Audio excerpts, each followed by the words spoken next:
When I found out what was on my husband's phone during our 8-hour road trip, my life became dependent on being able to act like nothing was wrong. My husband is the best man I've ever met. He's also the most dangerous man I've ever met. Last year, a drunk guy grabbed me at a bar. Wouldn't let go. My husband didn't say a word. Just broke all 10 of his fingers, one by one. When my ex showed up at our apartment, screaming in my face, threatening me, my husband put him through a wall, literally through the drywall. 6 months ago at a restaurant, a waiter made a comment about my dress being revealing. My husband grabbed him by the throat in front of the entire dining room and got us banned. He's ex-military and suspects he has PTSD. He'd never raised his voice at me, never even looked at me wrong, but I've seen the switch flip. I know what lives inside him. Then the road trip happened. We were 2 hours into an 8-hour drive to my parents' house when he pulled into a gas station. I'll grab us some snacks. He kissed my forehead and walked inside. He left his phone inside the car and it buzzed on the center console. An Instagram notification. I frowned. He always said he'd never get Instagram. Hates social media. I picked it up, opened it, saw messages with a girl. I love you. Can't wait to see you again. You're so beautiful. I clicked her profile. She was clearly a teenager. 15 years old, maybe 16. My husband is 34. My hands started shaking. I put the phone back exactly where it was. He came back 30 seconds later, smiling, holding chips and candy. Got your favorite. I forced a smile, took the bag, but I wanted to vomit. An hour passed. I stared out the window the whole time, couldn't speak. You okay there? You're quiet, he said. Just tired. Another hour. I still hadn't looked at him. Babe, seriously, what's going on? Nothing. You've barely looked at me since the gas station. My heart pounded. Does he know? I think I'm just carsick. He reached over, put his hand on my thigh. I flinched. He noticed. Did something happen? No, I just don't feel well. He stared at me for a long moment, then looked back at the road. I could feel him thinking. 2 more hours. The tension was suffocating. Talk to me, please. You're scaring me. I wanted to scream. I'm scaring him? I told you. I'm tired. You're lying. His voice was calm, but there was an edge. I can always tell when you're lying. I thought about the guy at the bar, the fingers snapping. I thought about my ex going through the wall. Can we stop somewhere? I need to lie down. He studied my face. There's a motel in 40 minutes. 40 more minutes? I could survive 40 more minutes. We pulled into a rundown motel off the highway. He went to check us in.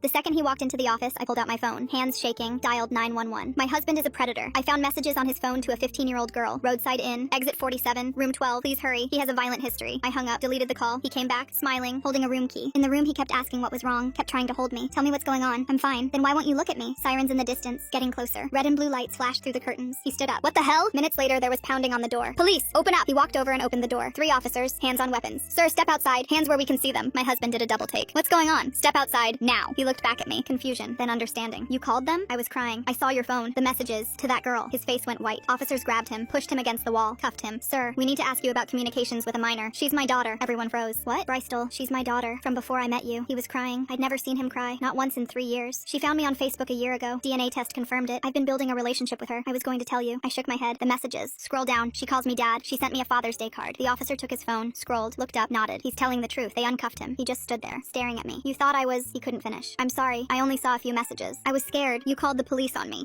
You thought I was a monster. I had no words. The police left, just the 2 of us. He sat on the bed, head in his hands. I'd never seen him look crushed before. We drove the rest of the way in silence. He said he understood, said he should have told me sooner, but something broke that night. I don't know if we'll ever be the same.